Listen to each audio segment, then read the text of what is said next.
The cold wind of late November football doesn't just bring a chill. It brings truth. Because this is the time of year when every snap has weight, every drive carries consequence, and every mistake echoes long enough to shape what's left of a season.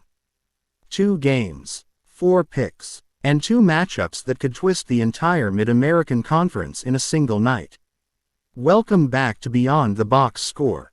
If you want sharper edges, deeper breakdowns, and predictions built on real football nuance, you're in the right place.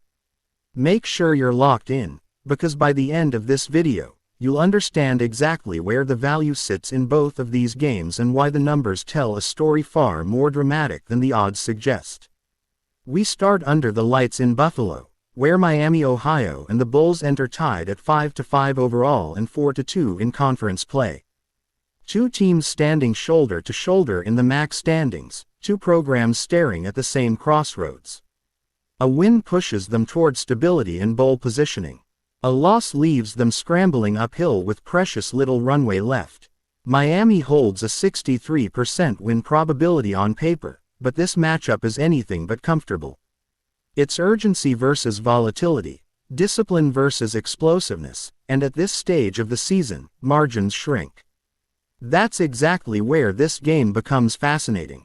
Miami, Ohio arrives with a profile built on structure and balance. Brett Gabbert's replacement, Daquan Finn, has thrown for 1,451 yards on a 6-for-181 line with 9 touchdowns and 6 interceptions. A quarterback defined not by flash, but by timing, efficiency, and the ability to slip in a deep shot when defenses grow complacent. His longest completion of 69 yards isn't an accident. It's a reminder that Miami's offense can hit sharply when needed. The run game follows the same philosophy. Jordan Brunson leads with 488 yards on 111 carries. Kenny Tracy and Deshaunte Jones add layers of burst, and collectively Miami has piled up more than 1,500 rushing yards, controlling tempo through grind and patience. And then there's Cam Perry, big play machine. 726 receiving yards on just 29 catches, averaging 25 yards per reception. Perry is the spark plug who turns Miami's structure into sudden danger. Buffalo's offense stands at the opposite end of the stylistic spectrum. They're built for damage, they're built for swings, and most importantly, they're built for big moments. Tiaquan Roberson steers this attack with 1,947 passing yards, 13 touchdowns, and 9 interceptions on 166 completions. He stretches the field with confidence, threads tight windows without hesitation, and gives Buffalo an explosive trigger every time he drops back. Their ground game is anchored by Al-Jay Henderson, 702 rushing yards on 170 carries, 5 touchdowns, and the kind of downhill consistency that keeps the offense balanced. Lamar Sperling contributes 202 yards at an electric 5.9 per carry, giving the Bulls a dangerous change of pace. And then you reach the heart of Buffalo's firepower, the receiving room. Nick McMillan owns 712 yards and 3 touchdowns on 49 grabs, while Victor Snow brings 622 yards, 7 touchdowns, and a smooth 12.7 yards per catch. It's a receiving core that can stretch a defense vertically and horizontally, and Buffalo has already pushed past 2,100 yards receiving as a team. Variety, spacing, tempo, this offense has it all. Defensively, Miami relies on 2 pillars. Corbin Hondrew, 83 tackles and 3 interceptions, is the heartbeat of the front 7, instinctive, violent, and always around the ball. Andrew Trick provides 6.5 sacks, winning off the edge with burst and bend. Miami's defense is assignment sound, structurally disciplined, and tailor-made to frustrate big play offenses. Buffalo counterpunches with sheer volume and physicality. Red Murdoch has a staggering 114 tackles, a workload that says as much about his talent as it does about how much Buffalo leans on him. Jalen McNair leads with 2 interceptions, and the Bulls' defensive front has combined for 19 sacks, sending consistent pressure that disrupts timing and forces quarterbacks into uncomfortable decisions. Momentum tells a contrasting tale. Miami's last 5 games have been a pendulum, 3 straight wins followed by 2 losses. They crushed Western Michigan 26-7, outpaced Eastern Michigan 44-30, and handled Akron 20-7.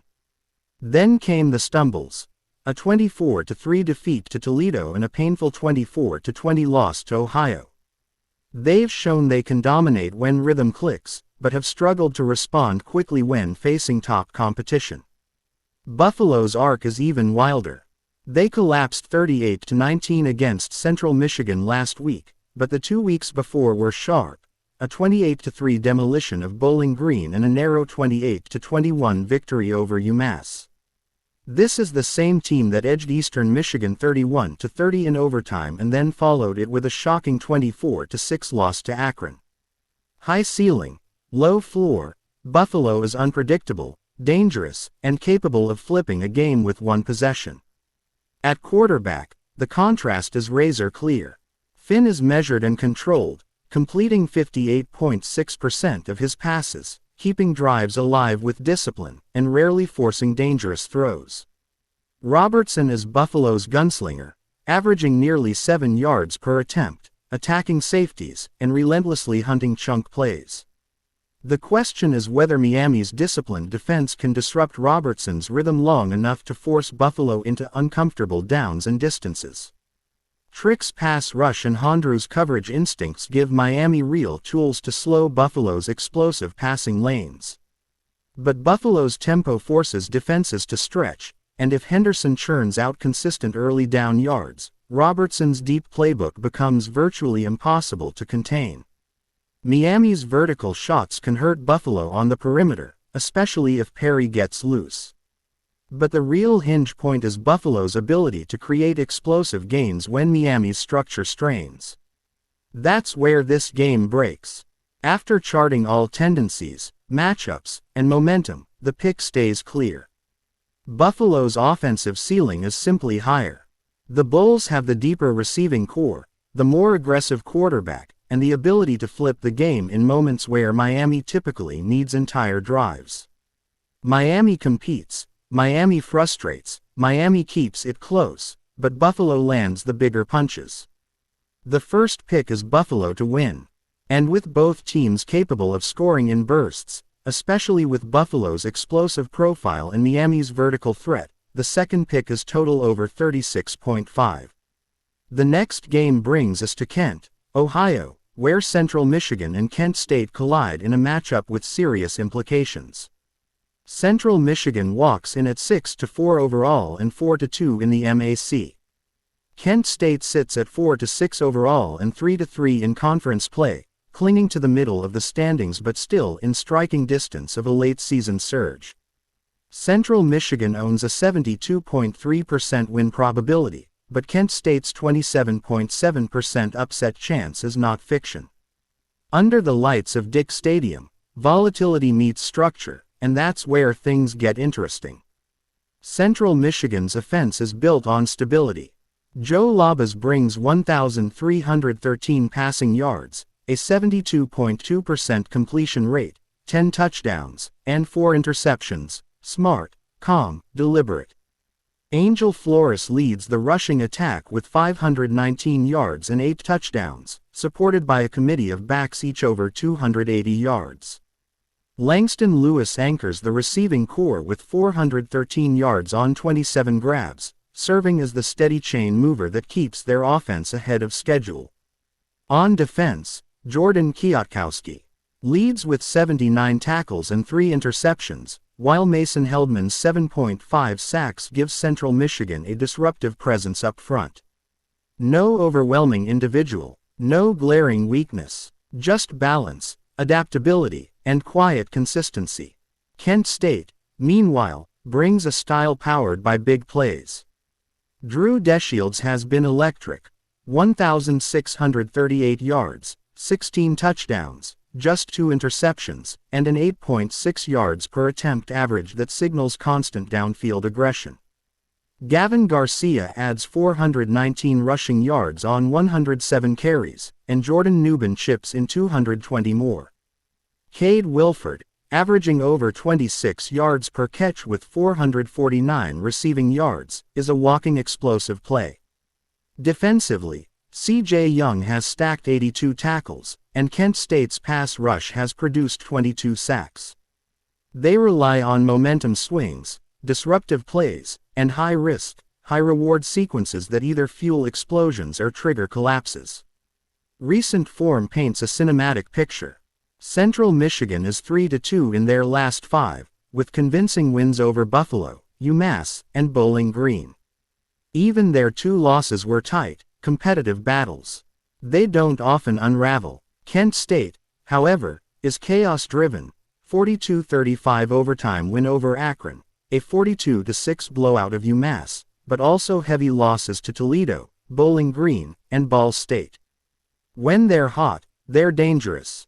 When they're cold, they fall apart quickly. The quarterbacks define the duel. Labas is the surgeon, precise, patient, and efficient, operating with structure. Deshields is the flamethrower, volatile, fearless, and willing to challenge every inch of the field. This is the type of matchup that transforms play-calling philosophies. Central Michigan wants to slow pace, control possessions, and keep Deshields watching from the sideline. Kent State wants chaos. They want explosive swings that destabilize Central Michigan's rhythm and force their opponents to chase the game. Heldman's pass rush against Kent State's protection is a key hinge, just as Wilford's deep threat tests Central Michigan's secondary.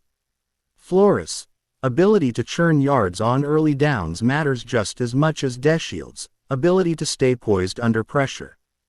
Because when Kent State hits one of their signature strikes early, a deep ball, a blown coverage, a 50-yard burst, they can flip the field emotionally as much as physically. After weighing every trend, matchup, and tempo indicator, the pick leans firmly toward Central Michigan. Their consistency, their defensive discipline, and their ability to execute in controlled environments give them the edge.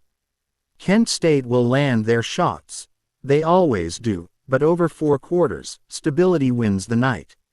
The first pick is Central Michigan to win. And with both offenses capable of sustained drives and explosive scoring, the second pick is total over 45.5. If you found these breakdowns valuable and want more college football predictions like this every single day, make sure you hit that like button, subscribe, and turn on notifications.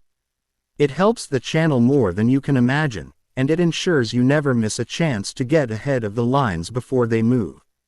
This is Beyond the Box Score. Thanks for watching, and I'll see you in the next breakdown.